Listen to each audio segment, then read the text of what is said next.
हूँ। महाराज शिवाजी के आश्रम में ऐसे ऐसे विद्यार्थी हुआ करते थे जो 2 विद्यार्थी अफजल खा के 50 आक्रांताओं का वध करके और सशस्त्र अपने गुरु के पास जाके प्रणाम करते थे। आप पढ़ना हो तो शिवराज विजय पढ़ लीजिए। आप देखिए हमारी सामने बैठी माताओं में 1-2 बहनें केवल युवती हैं, बाकी सब वृद्धा हैं। हमें सारे भाई जो सामने दिखाई पड़ रहे हैं, इनमें 90% हमारे बंधु 50 से ऊपर हैं। 50 से नीचे वाले घर से निकले ही नहीं हैं। अगर यही घर से नहीं निकलेंगे तो हमारी संस्कृति, हमारे सनातन धर्म और हमारे राष्ट्र की रक्षा कैसे हो पाएगी? नहीं हो पाएगी। ये पोखरी मार के डरवाते हैं, इनके अंदर आत्मा नहीं है। आप लोग जाग जाइए। इन कटबुल्लों की राक्षसी प्रवृत्तियां, ये पूरे जानवर हैं, जानवर। माँ बहन अत्याचार करते हैं और हमारी गौ माता को काटते हैं। इनको मारने में कोई भी संकोच नहीं है। अब हिंदू जाग गया है और इनको मुंहतोड़ जवाब देगा। जय श्री राम, जय श्री राम, जय श्री राम, जय श्री राम। आज ये विरोध चलता रहेगा जब तक बांग्लादेश में हिंदुओं के ऊपर अत्याचार होता रहेगा। बताइए, वहां की सरकार को भ्रष्ट कर दिया। इतने राक्षसी प्रवृत्ति के लोग हैं जो कि संविधान को लूट लिया, संविधान को लूट लिया। ऐसे लोगों को ऊपर विश्वास करना बहुत ही खतरनाक है, जिन्होंने सरकार को नष्ट करके और हिंदुओं को निशाना बनाया, केवल हिंदुओं को। क्या और मुसलमान नहीं है? क्या और लोग नहीं है?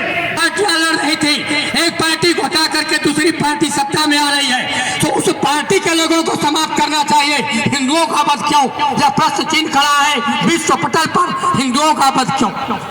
मान लो समय का अभाव, इंद्रदेव भी प्रसन्नता पूर्वक आने की तैयारी कर रहे हैं। उनकी बौछार प्रारंभ हो जाएगी तो पानी की बौछार में दिक्कत होगी, इसलिए अल्प पानी के बौछार के साथ यह निवेदन है कि बांग्लादेशी सरकार होश में आ जाओ। पहला काम तुम जो वहां कर रहे हो, अगर वही हम यहाँ प्रारंभ कर देंगे तब क्या होगा? तब क्या होगा?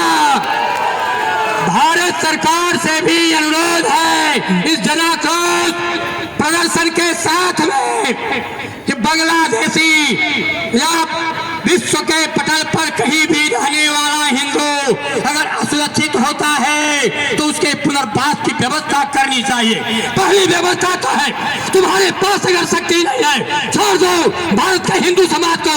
हम हजारों की संख्या में, लाखों की संख्या में बांग्लादेश में युद्ध करके हिंदुओं को बचाने का कार्य करेंगे। दूसरा विकल्प है, बांग्लादेश और भारत की सीमा पर जो भूमि खाली है वही बांग्लादेश से उन हिंदुओं को ला करके वहीं बसाओ और सीमा की सुरक्षा करेंगे, अपनी सुरक्षा करेंगे, घुसपैठ भी नहीं होने देंगे। तीसरा विकल्प है, इस भारत की भूमि में रहने वाले, अनाचार दुराचार करने वाले ऐसे सभी बंधुओं को जो भारत के विरोध में खड़े होते हैं, भारत की जनता को छूट दे दो और उनको भारत से बाहर निकालने का काम करेगी। आप अपनी राजनीति करते रहो, आप सेकुलर बने रहो। जनता यहाँ की सेकुलर नहीं है, जनता यहाँ की धार्मिक है। हिंदुओं को बचाने का पूरे पृथ्वी पर हम कार्य कर लेंगे। दुष्टों से रक्षा करने के लिए अखाड़ों का निर्माण हुआ था, 13 अखाड़े बने थे और अखाड़ों की फिर भरमार लग गई है।